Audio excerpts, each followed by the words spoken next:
Mayhem Monday. As you see here, we're going to pick the topic on air for y'all, and we'll be right back. To the HPLS podcast. Live, relevant, and high performance information, conversations, and education weekly.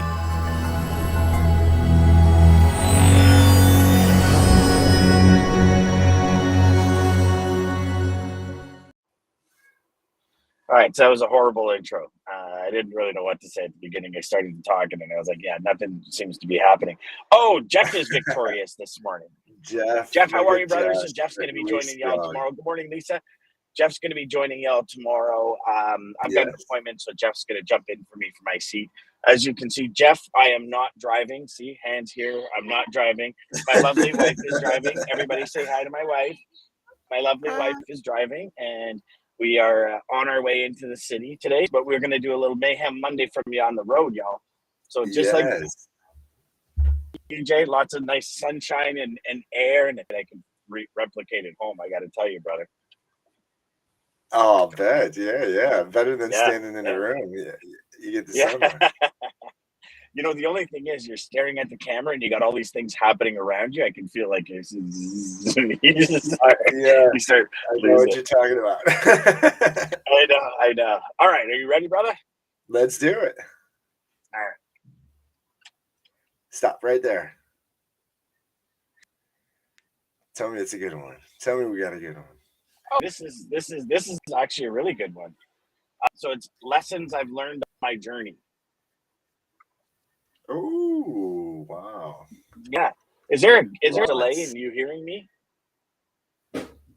No, it's coming through pretty good, actually. Okay. Am I delaying? All right. No, I don't know. I'm not sure. Your picture actually got better too, so you're in a better area. Yeah. We're going into the city, so all your cell bars work in the city. You know what I mean? Good morning, Antoine. Morning, okay, Antoine. So lessons I've learned on my journey, DJ. So what I've got down here is lessons in failure, lessons in success, conflicts with core values. How can someone learn about me? Optimizing stuff, taking part in longer conversations, all that kind of stuff. So lessons that I've learned on my journey. So what are some lessons you've learned on your journey so far in logistics, brother? And kind of what, and in this, it kind of goes along a little bit with war stories, but let's see if we can take a different angle here. It does. Yeah, no, I think you said conflicts with core values. Jeff says, I'm happy you're not driving. Thank you, Mrs. Deegan. Yes, I agree, Jeff. So what I found, like one of the big things when it comes to lessons on my journey, right, is, we get into this industry, right? And obviously the mission is to make money. The mission, we come in, we see all these people making this amazing amount of money. And it's like, really, you don't need like an MBA, or you don't need to go to school to be a doctor or anything.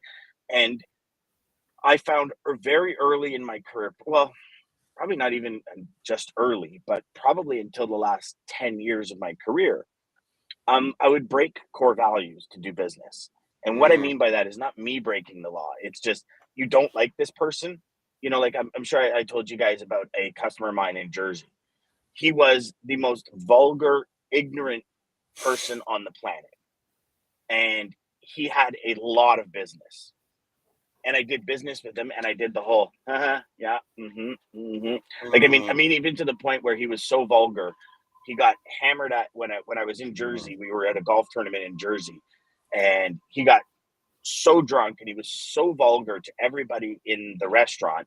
When he left the restaurant at the hotel, and he says, I'll go home, I'll pick you up in the morning. I said, well, you should probably take a cab. I'll park your car, give you your keys. I parked his car in a handicap spot just because I was so pissed off at what he did. And he had a ticket in the morning, right? So, and I mean, yeah, bad on me. I get it for sure. But I was just so angry because it was like you are who you associate with, right, DJ? Yeah. And we tell our kids that and everything. And it was one of these things where nowadays I would never do business with the guy. But I broke some of my core values for money. That makes sense, right? I know. I'm so glad you shared that, because that's where I was going with it. And again, I think we have that same journey. you realized it a lot earlier in your journey. I had to come to it a little bit later, but we both seen the same path of that evil again. So it wasn't in logistics. It was my transformation out of logistics for a little bit, but I had that same guy that was just like, why am I doing this? Like it was almost like the destruction of my soul was happening as I'm working there. Like he is just so like terrible to these people. The things that he's saying, I know I'm making so much money, but this does not make any sense. Why am I doing this? And it was finally like, okay, I'm literally driving myself, almost destroying myself for this. No, I can't do it anymore. And that doesn't make sense. No. And there's a fine line. I don't even know if it's fine, but there's a line. So I had a customer named Hugo, and this guy from the outside, you'd think this guy was a nightmare. Like I remember there was one time, what was it, like 3:30 in the morning or something, calling the house going, "Where's Dan?" And my wife's like, "Excuse me, this is our home." And he's like, "I need to talk to him right now." And it's like, and he was very demanding. Right? Very demanding. But you just say, "I need this to get the job done." Do it. Where he was demanding was when you said A, B, C, and D, and you try to hit him with E, F, and G. Yeah. Right? It didn't work for him. It didn't. You said A, B, C, and D. It's A, B, C, and D.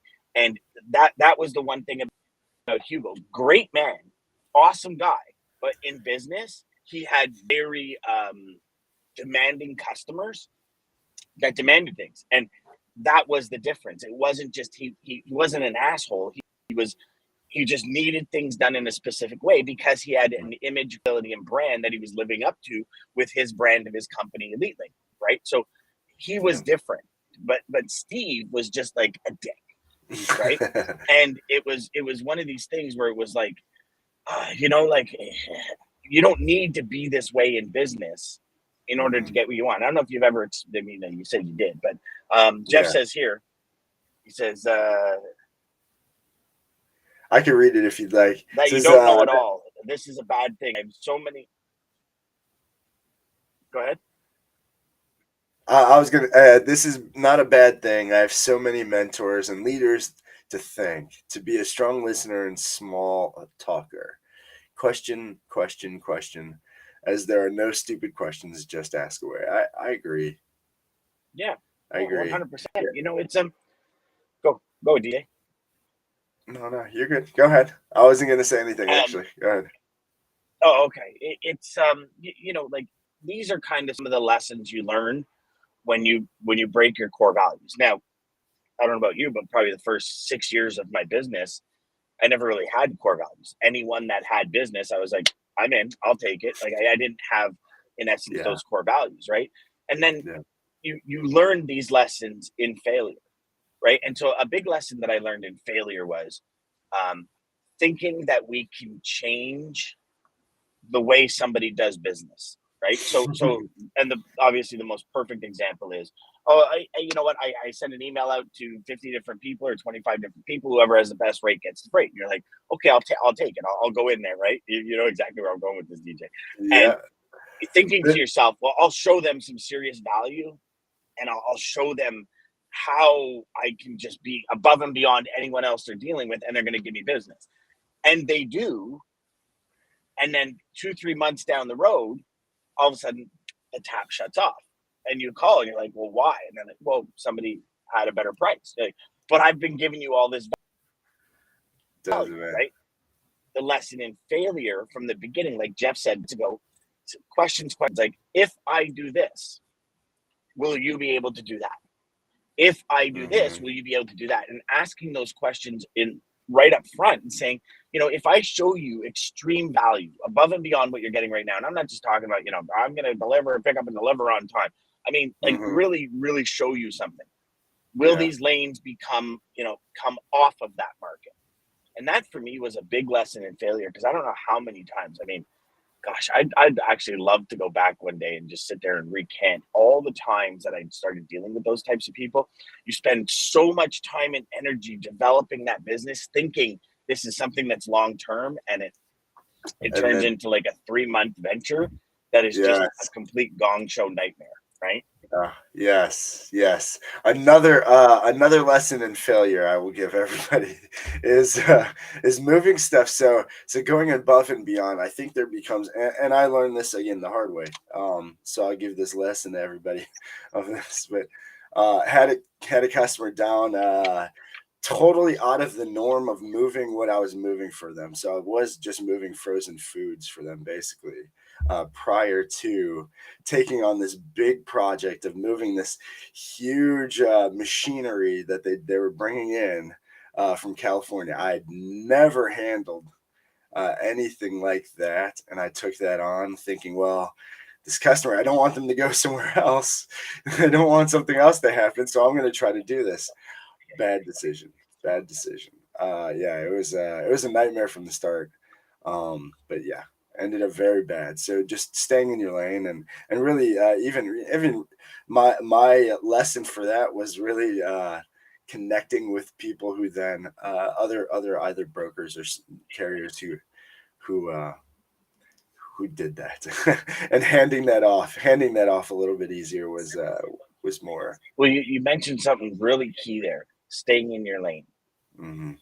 Right? Like so a lesson in failure would be taking on things you have no idea how they operate, and something goes wrong and you actually destroy your image, credibility, and brand with that client, right? And that's exactly what happened. So yes, yeah. Lisa says, been there, Dan. So many times trying to change the shipper's ways, then the opportunity cost, you miss out on other opportunities for meeting others who do value what you do. And I think that's probably the biggest lesson inside of trying to alter and shift and change the way somebody does business, is that you miss out on so many opportunities. Like, and you think about it, right? These customers that we do this with, and these customers that we get involved with like this, they consume so much of our time that we could be spending on other customers that actually honor our position in their market. Yeah. And again, our position in their market, I think we talked about it with, I think we mentioned it last week, and I don't know if it was with Brian Byro or not, DJ, but might have been on Wins and Lessons, where like, without us, people don't get product to market. Like, without logistics, there is no product to market. So we are a really important piece of the supply chain, obviously. Yes. But we don't necessarily get treated like that, or shippers, and we've seen it all over. I mean, there was that forget who posted it, but it was like, you'll be here if you have to wait 5 to 9 hours. So what, you have to wait 5 to 9 hours on the door for drivers to read. And I'm like, okay, well, I get it. I hope we were. Listen, everybody is short employees, right? Everybody's screaming the same song. But I mean, come on. If somebody said to you, DJ, you got to come to work for 8 hours, but I'm going to pay you for 4. Yeah, nobody's doing that. I mean, we're asking insane things of carriers and drivers when you're doing those. Yeah. But it's interesting because I like that what Lisa said, the lost opportunity cost. Like, for all of you watching and listening that don't really, I'm going to say, pay attention to opportunity costs, I think is probably the best way to say it. Really pay attention to opportunity costs and where you spend your time. Because if you spend your time on an opportunity and you lose a bigger opportunity for that opportunity, you're trying to change the one client and it doesn't work. And then you go out and all of a sudden now all these other 2, 3, 4 opportunities you had are completely gone because you didn't put enough time in. And I think that's a big balancing act for high performing salespeople, right? It's a big balancing act for salespeople getting into this industry, for salespeople that are just trying to put numbers on the board because people are, breathing down their throat, especially in today's day. The sale today is way harder than it's ever been, right? Yeah. Way harder. There's so many more walls up. There's so many more, like, everybody's been through the gamut of all the issues and BS that logistics companies put people through. Don't get me wrong. It's a two-way street, DJ. But, speaking of streets, I think that is a good segue.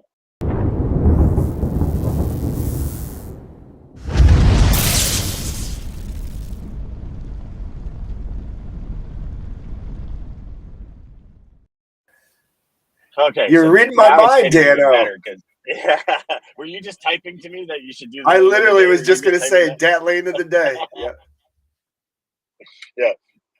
So you guys have to give me a little leeway here today because not only am I staring at the camera, now I got to try and read on the road, and I get my brain goes a little foggy. So today is dry van from Seattle to Los Angeles, California.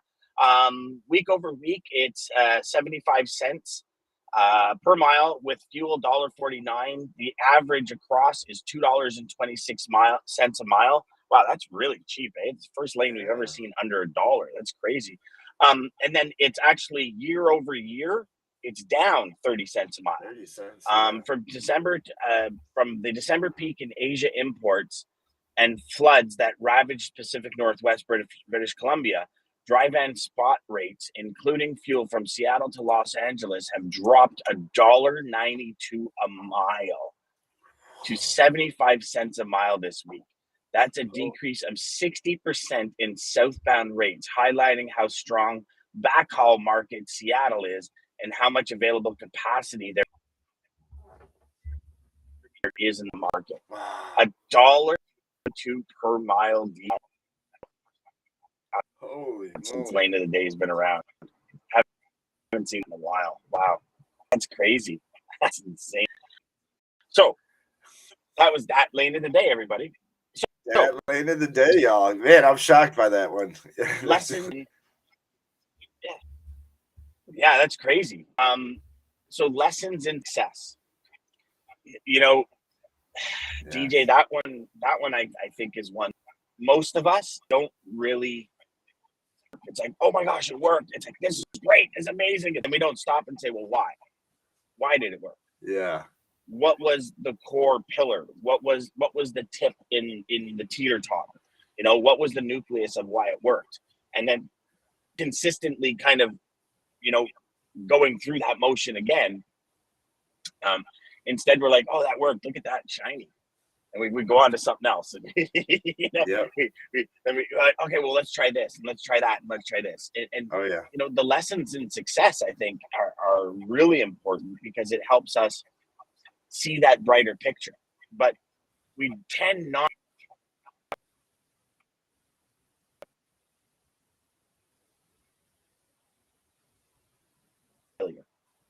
And we dissect failure, right? I got a little sign saying that we're having connection issues. You okay there? Yeah. Yeah. No, I'm good here. I think we lost you for a second there. I think we're good though. Yeah, I feel like there was a gap in the audio there, but that's okay. So it's like, yeah, you dissect your failures and you dissect and say to yourself, okay, well, you know, this person's really good at that,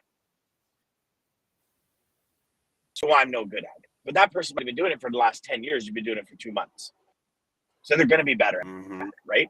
All of these things that we do, we tend to position it. And I think we misposition most where we, you know, somebody that might have it as a career, right? Like I know when I first got in sales, I always looked at the top salesman. I was like, yeah, but he closes all his business. Well, he's been in the business for 8 years. I'm 3 months in the business. Of course he's closing more business, Dan. Why would you compare yourself? Why wouldn't you compare yourself with one of the other guys you got into the industry with at 3 months? But we don't. Yes. Right? I see you laughing over there. You know. Never. Oh, I know exactly. Yeah, that was one of my biggest faults, and then really it was the combination of that with just what I thought or what my vision of success was or what I was chasing.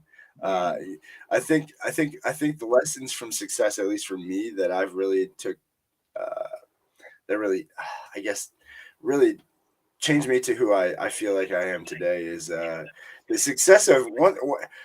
Jim Carrey had a great, I think it was Jim Carrey, said something like, I want everybody to get all of the stuff, everything they've ever wanted, so they can realize that that's not it. And I think I think that's a lot of, or at least for me, that's what I was chasing for the longest time was things, stuff. Well, the best salesperson has the night. They have these toys and these cars and this and this that, and that's what I thought that I actually wanted. I don't want any of that. I don't even care about that. But it was getting that I had to figure that out. But then I think the other thing about really the Yep. key to what we learn in success is celebrate the little things. I think we forget when we reach those little landmarks to just stop and, like you're saying, look back and think of, well, what worked? Oh wow. Number and just the little celebrations, I think we take those for granted.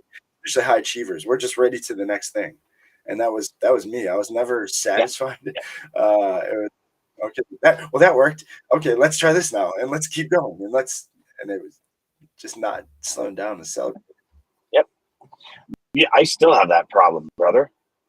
To be Yeah, the first yeah, one to tell you, if you finish one thing and it's okay, what's like, well, stop and enjoy it for a second, and yeah, like like celebrate.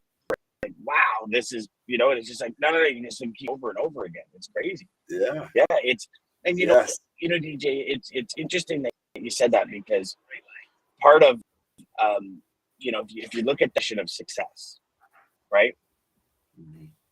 How many people have really sat down to define their version of what that means, I love that right? And yes, I agree. yeah, and it's very often like I think a lot of us we kind of want a lot of the same thing.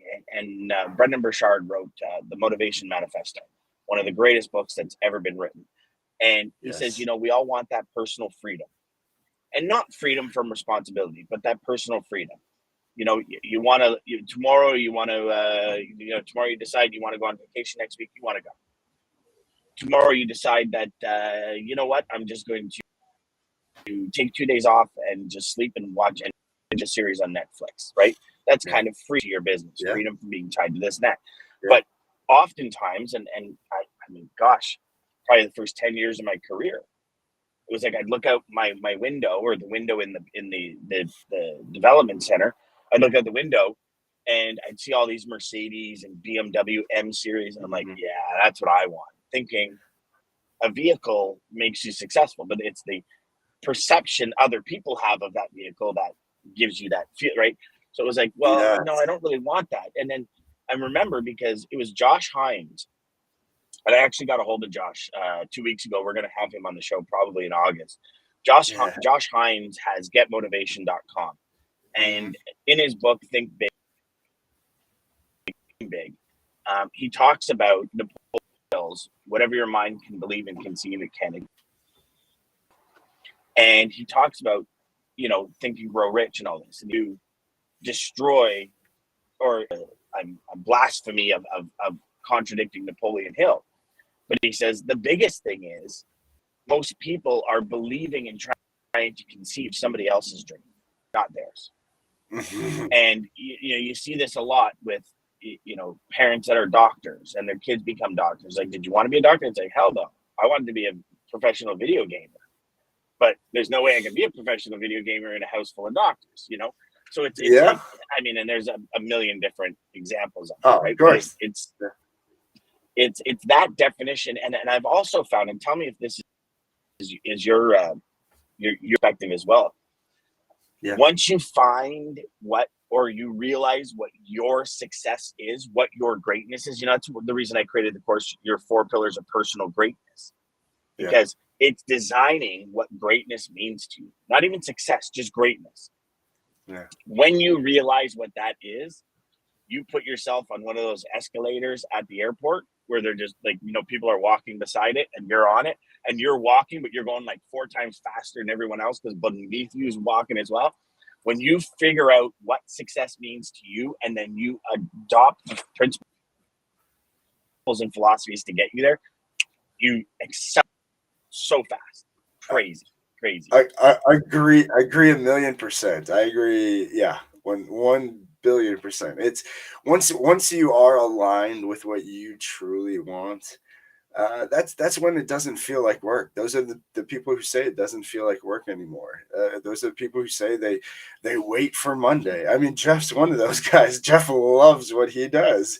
I know he was waiting for Monday. I know he was waiting to get up and do this. That's, you can tell that, and when you have that, well, every day. It's like, exactly. Jeff's the he's only one I already, know that and wishes away the weekend. yeah, but again, you know that they are aligned and they are ready. There's nothing, like you're saying, there's nothing that is going to stop it. It just, you feel like you're on that escalator, just on cruise control. And yeah, you don't feel like, again, but it's that, look, that shiny thing over here. Oh, look, next I want to try this. You don't have that anymore. It's you feel like you're a horse with blinders on. That's the finish line, and you're going straight to it, and nothing will you're stop done you. in it. Yeah. Yeah. Speaking of stopping, we're coming down the Gardner Expressway here, and there's a truck in front of us, a straight truck, and I swear one of this guy's on his right side, the brakes locked up because he's smoking like a bandit up there. Like I'm expecting tire to start flying any second. So popping. Yeah, stay back, buddy. Oh, you should see the smoke coming out of it. It's crazy. And I think it's every time he hits the brake, I think it locks one of his discs or something. But all right, DJ. So we're about to hit the city here, which means that we're going to be in congestion and stuff. So I'll take us out because we're at 26 anyways. Lisa has a few great things she put up there, though. Doesn't feel like work. Doesn't feel like work, 100%. And it's the freedom to create and design. Yes, that's exactly what it is. That's, creating the life you want, designing the life you want. I feel like that's a zone. Would you agree, Dan? Put that 100%. Back up there too with Lisa. The freedom to create and design. When you feel like you're there, like you're aligned with what you're doing, and now you feel like you're in this creation mode, like she's talking about. You're there. You're just keep going. And DJ, here's the thing: you can always be in that zone. Mm-hmm. Like. Mm-hmm. If I were to wake up tomorrow and lose everything, all my contacts, everything, have a phone and a laptop, I would create and design the freedom I want first thing. And I would not deal with a customer, regardless of numbers, unless they were totally aligned. And you can do that from day one getting in the industry. Is it going to take longer to find loads and find a customer? Sure. Of course. But what would you rather do? Work for 3 months to find somebody to deal with them for a month, or work for 5 months and find somebody to deal with them for 10 years? Yep. Right? If you wouldn't do business with Christine just said short-term pain, long-term gain. 100%. Yeah, if you wouldn't do business with a man for 10 years, don't do business with him for a day. That's literally exactly. That's all. Exactly. You're awesome, baby. You are awesome. But DJ says you're awesome, Christine. I did. Awesome, sister. Thank you, everybody, for joining us. Obviously, we got Dan on the road. Shout out to everybody for making this Monday. Listen, start this week great. Go for it.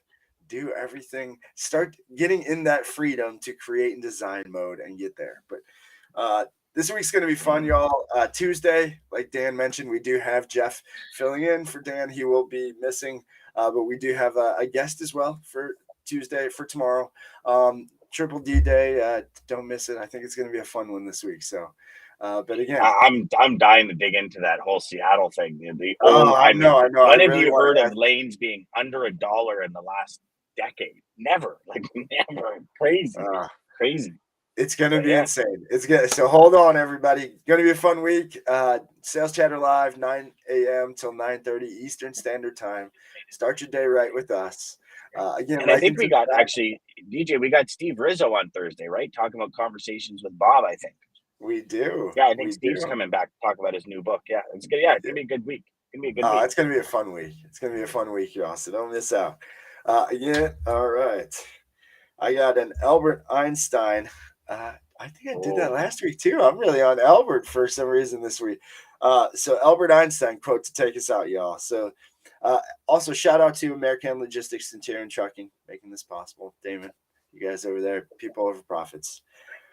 Albert Einstein, the leader is one who out of the clutter brings simplicity, out of discord, harmony, and out of difficult, opportunity. Find the opportunities this week, guys. They're there. DJ's wife says, love seeing your beautiful wife versus me driving with my hand. Love to both. DJ was on the road last week, and Maggie was sticking her hand in saying, hello. Yeah, we have to give a hand in too. All right, everybody. Have a great day. We will enjoy your day tomorrow. Go out there, do the best, and, really do more, be more, achieve more. And you guys are going to rock it tomorrow, DJ. All good. Take care. Bye, y'all. Centurion Trucking, our motto is people before profit. Today's market requires more transparency, consistency, and focus on what our clients need to win. Centurion Trucking and American Logistics are poised to help their clients achieve and surpass their targets. If you're looking for a team that honors your needs, dreams, and aspirations, then get a hold of Daman at American Logistics or Centurion Trucking and start designing your career today.